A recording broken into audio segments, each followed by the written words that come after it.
happened in those primaries last night? Are there lessons you should take from it? Did we win? Did we lose? I don't know. Ryan does, though. Joining me now, my friend Ryan Girdusky, founder of the great 1776 Project PAC. Ryan, okay, to unpack all these primary stuff. I see Madison Cawthorn's gone. Pennsylvania, of course, is a disaster. What happened last night? Well, Madison Cawthorn, let's start with his race. Madison Cawthorn ended up losing by about 3 points to a state senator, popular state senator in his district.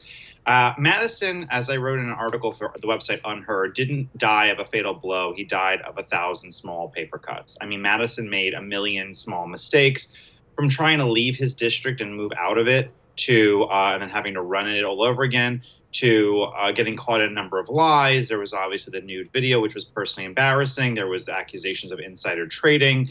It just never ended. And at the same time, there was almost nothing that we could point to saying this is a legislative accomplishment or even an issue he was championing. If you want to be the Republican AOC, a big part of that is not just being a social media celebrity. It's actually having legislation that you're supposed to champion on the right. And he didn't have any of that. So I think that that was really problematic on his part. Pennsylvania is a disaster. I think a lot of late breakers flipped between Kathy Barnett and Dave McCormick. Dave McCormick also had a very aggressive mail campaign early on. That may help him when they're counting the votes, although I think Dr. Oz should have it in the end. I mean, we really don't know is the big question. I would put my money more on Dr. Oz.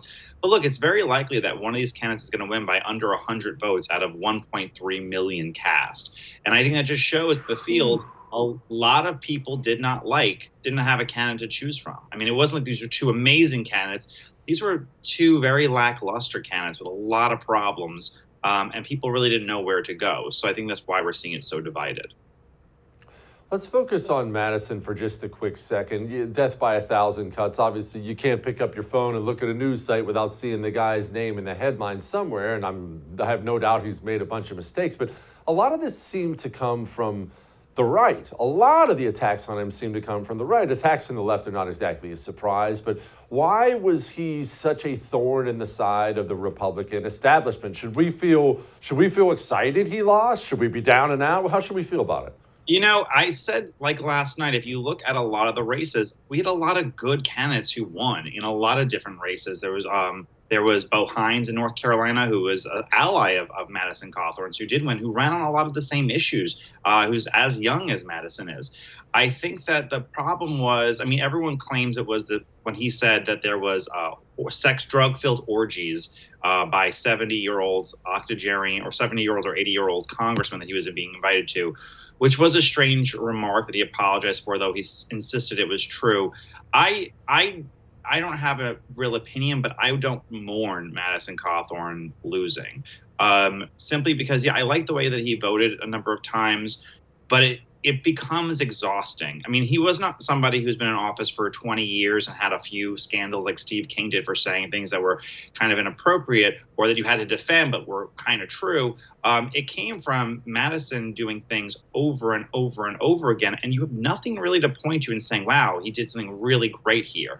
Yes, he voted against the aid bill for the Ukraine, which was good. He he co-sponsored bills against illegal immigration, which was great.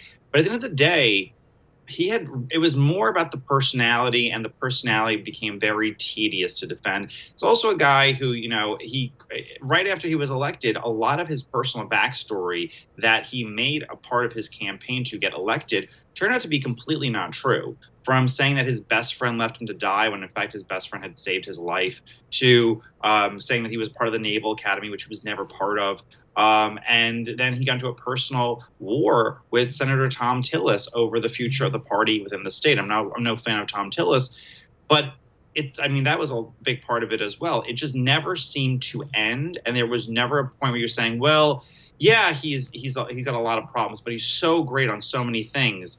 He was good to mediocre on a number of things, and he was a lot to sit there and to protect over and over again. So I'm not excited he lost, but I'm not going to mourn that he lost as well, because it's not an overall message about the America First movement, because a lot of our candidates won. It's a problem of Madison's.